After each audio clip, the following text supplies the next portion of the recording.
Sebagaimana para sahabat yang mulia dahulu mengikuti garis perjuangan baginda besar Muhammad sallallahu alaihi wasallam ketika pertama kali Rasulullah mendakwakan Islam di tengah-tengah umat manusia, tepatnya pada saat itu di kawasan Makkatul Mukarramah. Apa yang terjadi pada diri Rasulullah? Rasulullah mendapatkan penentangan yang dahsyat. Rasulullah mendapatkan penentangan yang begitu luar biasa melelahkan, yang pada akhirnya ada sebagian orang-orang yang tetap istiqamah mengikuti garis perjuangan Rasul, dan ada pula orang-orang yang kemudian futur, kemudian ia mundur secara teratur hingga ia tidak mau lagi berkumpul dengan barisan baginda besar Muhammad sallallahu alaihi wasallam. Di dalam banyak kitab sejarah disebutkan bagaimana penentangan orang-orang kafir Quraisy kepada dakwah Rasulullah Muhammad sallallahu alaihi wasallam, sehingga kemudian dijelaskan paling tidak ada 3 hal yang dilakukan oleh mereka guna membendung gerakan dakwah daripada Nabiullah Muhammad sallallahu alaihi wasallam. Yang pertama, kaum kafir Quraisy membuat propaganda busuk yang tujuannya agar kemudian merusak citra Nabiullah Muhammad sallallahu alaihi wasallam dan gerakan dakwah yang sedang dijalaninya. Para pembesar Quraisy membuat ultimatum kepada segenap penduduk Mekah, yang ultimatum itu kemudian ditempelkan di dinding-dinding Ka'bah dan di sudut-sudut kampung. Apa ultimatum itu? Jangan ada di antara orang-orang Mekah yang mendekati Muhammad, jangan ada di antara para pedagang Mekah yang membantu Muhammad. Apabila ada di antara orang Mekah yang membantu Muhammad, yang coba untuk menolong Muhammad, maka ia akan mendapatkan sanksi yang begitu kejam daripada pembesar kafir Quraisy Mekah pada saat itu. Inilah kemudian yang menjadikan banyak orang-orang Mekah pada saat itu merasa takut apabila harus berinteraksi dengan Nabiullah Muhammad, merasa khawatir apabila harus bergaul dengan Nabiullah Muhammad, sehingga ia lebih memilih jalan bisnisnya, ia lebih menjaga dagangnya, ia lebih memilih keamanan pribadinya daripada kemudian ia harus bergaul dengan baginda besar Muhammad sallallahu alaihi wasallam. Dari sinilah kemudian muncul orang-orang yang kemudian ia mengikuti dengan apa yang didakwahkan oleh Rasul, dan muncul pula orang-orang yang takut begitu luar biasa apabila harus berinteraksi dengan baginda besar Muhammad sallallahu alaihi wasallam. Apa yang terjadi berikutnya? Ketika Rasulullah dikucilkan oleh banyak manusia, apakah kemudian Rasulullah berhenti dari dakwahnya? Apakah Rasulullah kemudian berhenti dari menyuarakan tegaknya agama Allah Subhanahu wa taala? Ternyata tidak.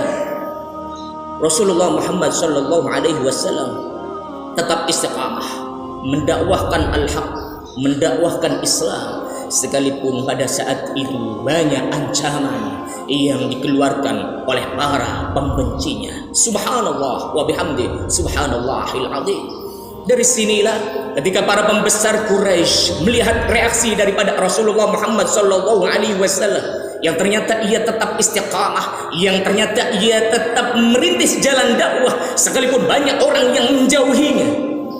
Kemudian mereka pun coba untuk mengatur strategi agar kemudian tidak membuat propaganda buruk kembali pada diri baginda besar Muhammad sallallahu alaihi wasallam dan gerakan dakwah yang dilaluinya. Para pembesar Quraisy kemudian coba untuk membisiki paman Nabiullah Muhammad, yakni Abu Thalib. Wahai Abu Thalib, tolong sampaikan kepada keponakanmu apa sesungguhnya yang ia inginkan, apa yang dimau daripada Muhammad itu. Apakah ia ingin menjadi pemimpin Mekah?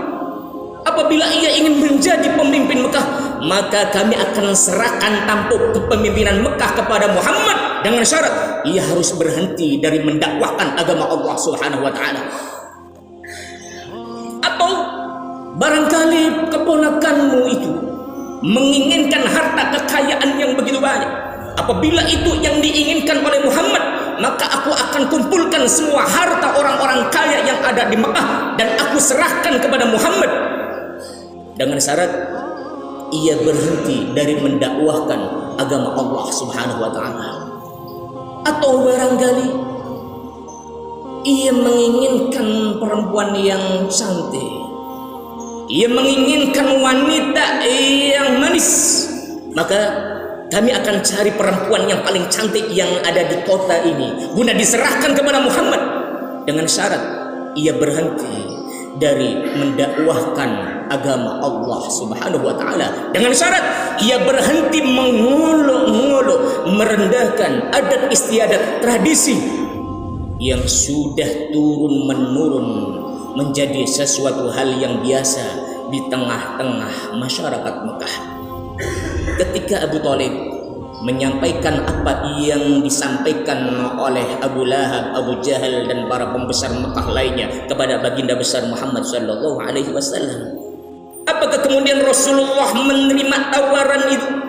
Apakah kemudian Rasulullah menerima tawaran agar kemudian menjadi pemimpin Mekah dengan syarat berhenti dari dakwahnya? Tidak. Apakah Rasulullah menerima tawaran harta kekayaan yang begitu banyak dengan syarat harus berhenti dari mendakwahkan agama Allah? Tidak. Apakah Rasulullah kemudian menerima tawaran perempuan cantik dengan syarat berhenti dari mendakwahkan agama Allah? Tidak. Rasulullah Muhammad sallallahu alaihi wasallam tetap istiqamah merintis jalan dakwah, karena bukan kenikmatan duniawi yang sedang ia cari, bukan penghormatan dari manusia yang ia harapkan, melainkan penghormatan dan ridho dari Allah Subhanahu wa taala.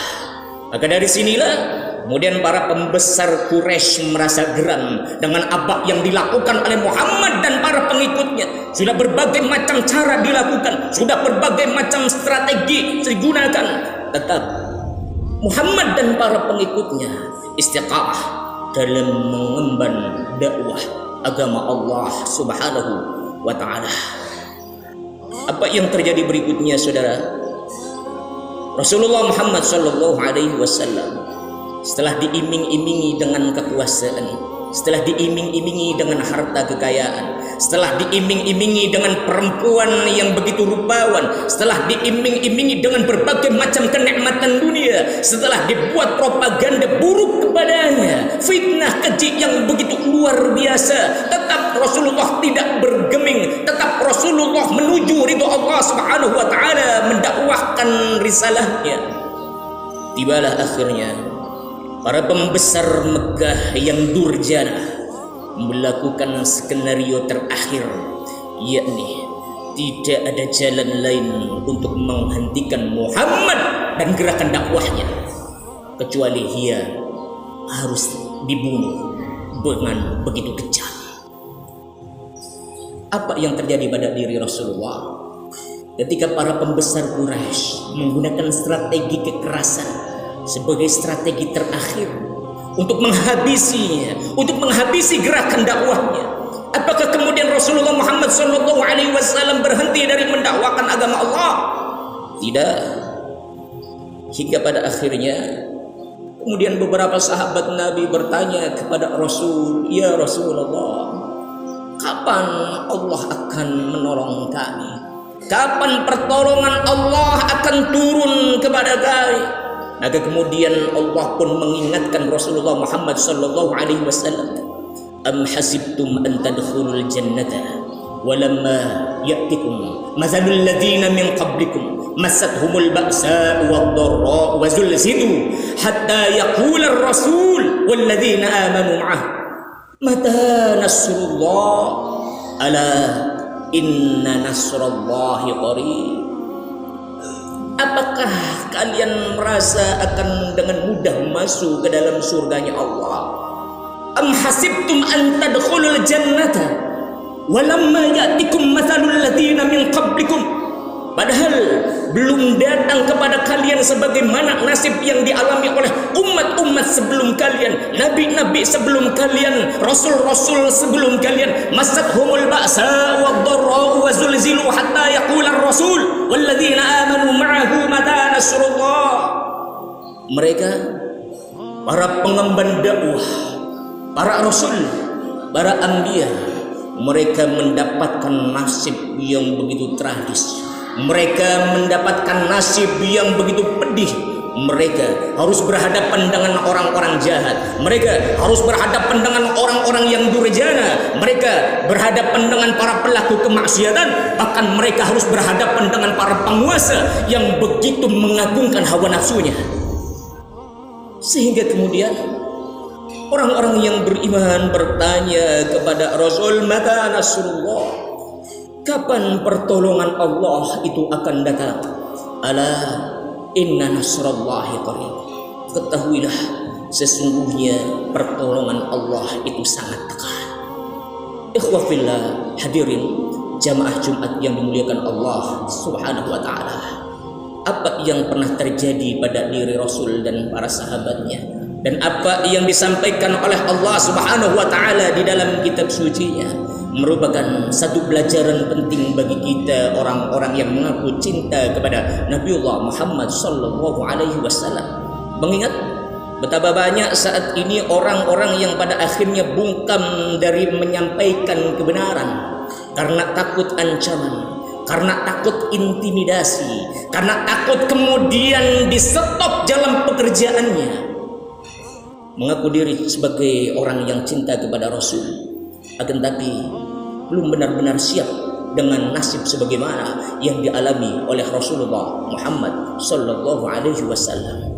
Betapa banyak saat ini orang-orang yang mengaku cinta kepada Rasulullah Muhammad sallallahu alaihi wasallam yang pada akhirnya memilih jalan aman. Ia lebih fokus zikir di masjid-masjid, ia lebih fokus zikir di musolah-musolah, ia lebih fokus dengan amaliyah-amaliyah ibadahnya daripada kemudian harus berhadapan dengan para pelaku kemaksiatan, apalagi para pelaku kemaksiatan itu dibackingi oleh para penguasa. Am hasibtum an tadkhulul jannata? Apakah kalian merasa akan dengan mudah masuk ke dalam surganya Allah? Saya pantas masuk surga karena saya rajin jemaah. Saya pantas masuk surga karena saya rajin zikir. Saya pantas masuk surga karena saya rajin tadarus Al-Quran. Saya pantas masuk surga karena saya rajin sholawatan. Padahal ia belum berhadapan dengan para pelaku kemaksiatan, sehingga ia tetap aman dengan posisinya. Ia belum berhadapan dengan para pelaku kemungkaran, sehingga ia tetap aman dengan posisinya. Ia belum berhadapan dengan para penguasa yang zalim, sehingga ia tetap aman dengan posisinya. Padahal para rasul, para nabi, termasuk para pengikutnya dahulu, mereka tidak memilih untuk mencari aman.